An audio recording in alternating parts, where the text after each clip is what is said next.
চলে আসছি রাঙামাটির আসাম বস্তি রোডের যে ব্রিজটা, সেই ব্রিজটা আমরা এখন উপভোগ করতেছি। সত্যি ভাই কি বলবো, অসাধারণ লাগতেছে। সব পাহাড়ি চাকমারা এখানে দেখতেছে। এখানে খুবই একটা মজার জায়গা, আসলে সত্যি অসাধারণ ভিউ সব চারিদিকে।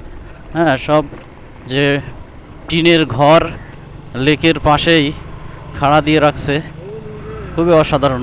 অনেক বাইকার ভাইরা আসছে ঘুরতে, সবাই এখানে অনেক এনজয় করতেছে। আসলে রাঙামাটি, কাপ্তাই, বান্দরবনে আসলে বাইকারদের মজা দেখতে ভালো লাগে। প্রচুর বাইকার আসে, প্রচুর বাইকার, অনেক বাইকার এই রোডে, অভাব নয় বাইকারের। তবে আঁকা বাঁকা এবং উঁচু নিচু পথ, যার কারণে খুব রিস্কি চালানো, খুব সাবধানতা অবলম্বন করে চালাইতে হয় এই রোডে বাইক। যারা আসবেন খুব সাবধানতা অবলম্বন করে চালাবেন, আদারওয়াইজ দুর্ঘটনা ঘটার সম্ভাবনা থাকে। ও, এই যে আমার সঙ্গীরা আমার সামনে আছে, সবাই বাইক রাইড করতেছে। হ্যাঁ, খুব রিস্কি রোড। তারপরে এই নাচানাচি করবেন না, এটা পাহাড়ি রাস্তা ভাই। ও, ওই যে ভাই বাইক ফেলে দিয়ে চলে গেছে। হ্যাঁ, খুবই অসাধারণ আঁকা বাঁকা পাহাড়ি রাস্তা, উঁচু নিচুতে ভরপুর। ও, পাহাড়ের চূড়ায় চূড়ায় সব বাড়িঘর, রেস্টুরেন্ট, বিভিন্ন কিছু। ওকে। ও, এত ব্যাক, মানে আঁকা বাঁকার শেষ নাই আসলে এই রোডে। প্রচুর পাহাড়ি বাচ্চা কাচ্চারা রোডে, ছেলেদের তুলনায় দেখলাম মেয়েই বেশি। হ্যাঁ, পাহাড়ি আঁকা বাঁকা রোডে আমরা আসাম বস্তির দিকে যাচ্ছি এখন। এই যে পাহাড়ি একটা মেয়ে।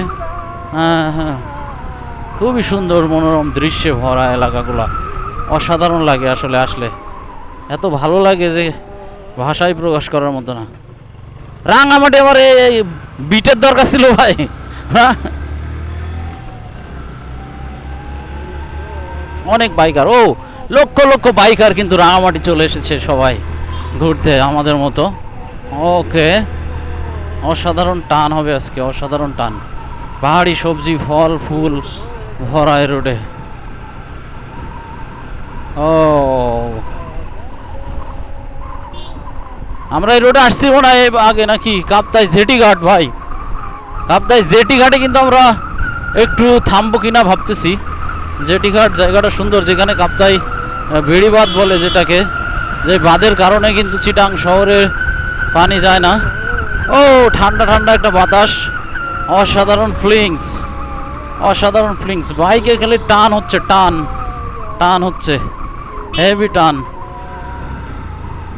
টান আর টান বাইকে। ও ও ভাই, এত বাঘ, এত উঁচু নিচু ভাই পাহাড়ে। হ্যাঁ, ও